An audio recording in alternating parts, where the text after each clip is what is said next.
પ્રભુ ઈસુના જીવંત અને પવિત્ર ત્રિએક નામમાં વાલા ભાઈઓ અને બહેનો, આપ સર્વને લોગોસ બાઇબલ સ્ટડી તરફથી હું પ્રેમી સલામ પાઠવું છું.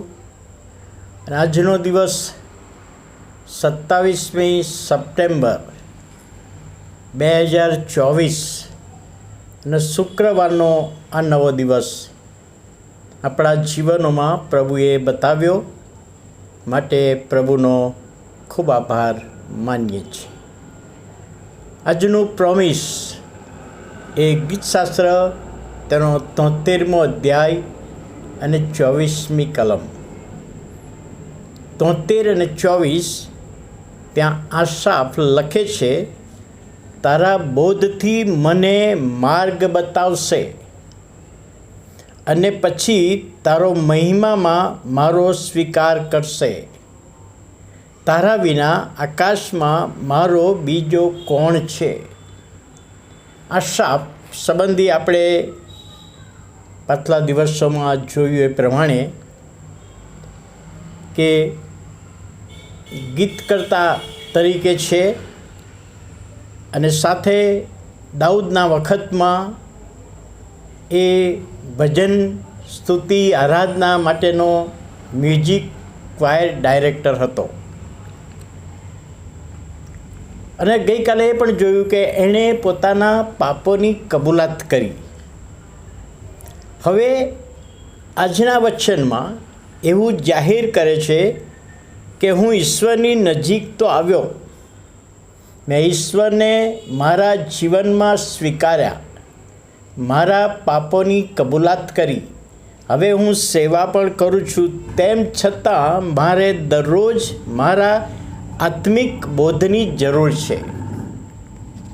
આત્મિક બોધની જરૂર છે એવું એ કબૂલ કરે છે. વ્યક્તિ પ્રભુની પાસે આવે, પ્રભુને સ્વીકારે.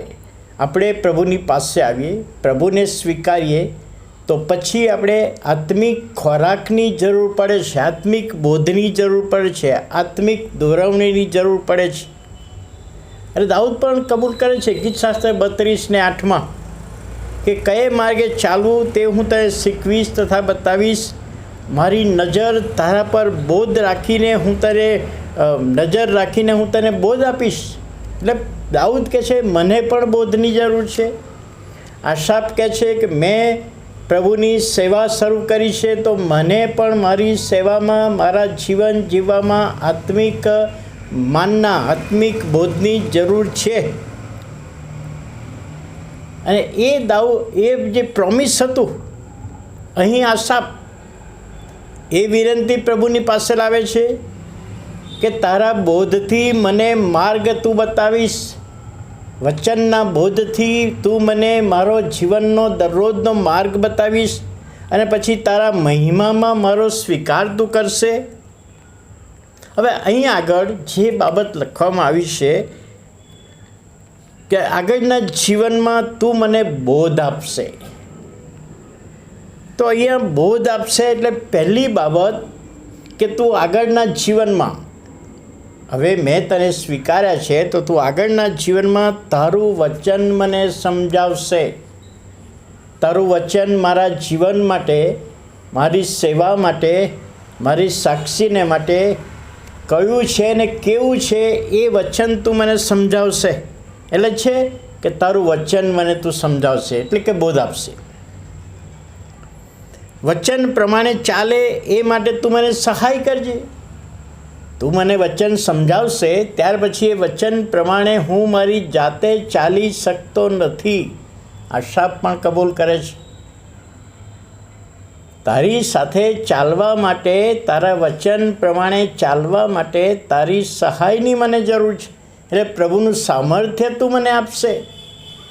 એ પણ એક બાબત કબૂલ કરે છે. અને ત્રીજી બાબત કહે છે ઈશ્વરના માર્ગમાં ચાલી શકું. શૈતાનનો માર્ગ તો આગળ ખુલ્લો જ છે. ઘણા બધા લોકો ચાલે છે, પણ કહે છે મારે એ માર્ગમાં ચાલવું નથી, મારે પ્રભુના માર્ગમાં ચાલવું છે. પ્રભુનો મેં સ્વીકાર કર્યો છે, પ્રભુની હું સેવા કરું છું, તો હવે મને એ પ્રભુ દરરોજનું આત્મિક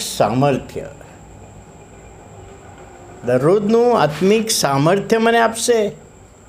દરરોજ હું પ્રભુનો મહિમા પ્રગટ કરી શકું, વચન દ્વારા, વચનના અમલ દ્વારા, સેવા દ્વારા, સેવામાં મળતા સામર્થ્ય દ્વારા.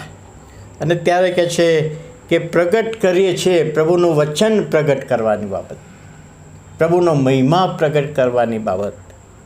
એટલે પોતાની કબૂલાત છે. આગળ લખ્યું છે કે તારા વિના આકાશમાં મારો બીજો કોણ છે? પ્રભુ, તું જ મારો સહાયકારી છે, તું મારો દોરનાર છે. અને એટલા માટે અહીં આગળ આશા પોતે કબૂલાત કરે છે કે મેં કબૂલાત તો કરી, પ્રભુને સ્વીકાર્યા, એના માર્ગમાં ચાલું છું, એની સેવા કરું છું, પણ એના પાછળ સામર્થ્યની જરૂર છે, ઈશ્વરનું સામર્થ્ય.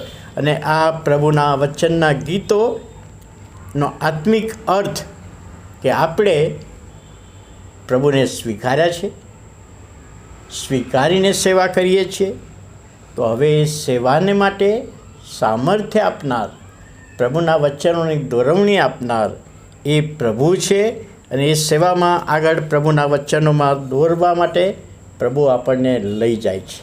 ત્યારે આ વચન અશાપ કહે છે, તારા બોધથી મને તું માર્ગ બતાવશે, તારો મહિમામાં મારો સ્વીકાર કરશે, અને તારા વિના મારું બીજું કોઈ નથી. અને આ બાબત વચન સમજવામાં પ્રભુ તેના આત્માની દોરવણી આપે, સહાય પૂરી પાડે. પ્રાર્થના કરીએ. વાલા પ્રભુ, અમે તમારો આભાર માનતા, તમારા નામને ધન્યવાદ આપતા સ્તુતિ કરીએ છીએ.